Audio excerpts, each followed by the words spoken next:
دا هغه ځوانان دي چې مخکې به یې له خولو د بېلابېلو نشهیي توکو ترخه لوګي پورته کېدل، خو دلته اوس د راتلونکي ښه ژوند تېرولو په هیله حرفوي زده کړې کوي. ننګرهار کې د متعدینو 170 بستریز روغتون مسؤلین وایي روغتون کې پر نشه روږدو کسانو ته په 4 برخو خیاطۍ، برقي انجینرۍ، رنګمالۍ او نلوانۍ کې حرفوي زده کړې ورکوي چې ټولنې ته یو سالم شخص او کورنۍ ته یې د ګټیالي په توګه وړاندې کړي. هغه مریضان چې موږ دلته بستر یو موږ ګورو چې هغه د توانایي لري، لیاقت لري چې هغه یو کسب زده کړي، نو موږ په هره دوره کې زموږ یو دوره چې د حرفوي زده کړو 3 میاشتې ده او یا کسان معرفي کوو. دلته موږ په 4 برخو کې حرفوي زده کړې کوو اوس، او کوشش هم دا دی چې موږ کې دې کې 2 برخې نور هم سیوا کړو.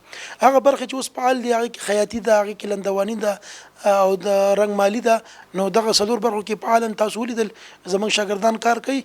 د نوموړي په وینا له تیرو 2 کالو راهیسې سلګونه تنه متعدین له حرفوي زده کړو فارغ کړي او له فراغت وروسته ورته د زده کړې حرفې اړوند کاري وسایل هم ورکوي چې خپل زده شوی کار پرې مخته یوسي. هغه متعدین چې بېلابېلې حرفوي زده کړې ترلاسه کړي د روغتون له مسؤلینو خوشحاله دي چې د درملنې ترڅنګ ورته د حرفو د زده کړو زمینه برابره کړې ده.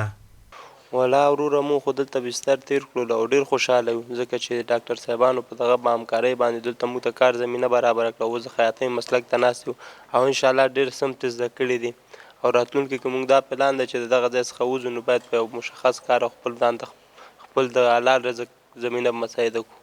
مخکې موږ دغه نشو ته موخه کړی، اوس د ټول نه مننه کړم. موږ اوس خوشحال یو چې دغه د رنګمالي صنف کې موږ ځان هم شامل کړم. موږ دلته بستر اوس دغه حرفوي زده کړې کې موږ د رنګمالي په صنف کې یو او اوس موږ خپل کار ته موخه کړی ده، خپل دغه څخه روزګار شو، موږ خپل کار او زمینه مساعد شوی ده. موږ ته د ټول څخه یو جهان مننه کړم.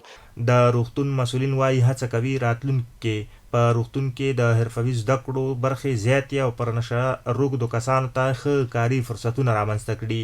دوی دغه راز زیاتوي روغتون کې د متعدینو لپاره د سپورټ او لوبو کولو میدانونه هم جوړ کړي دي.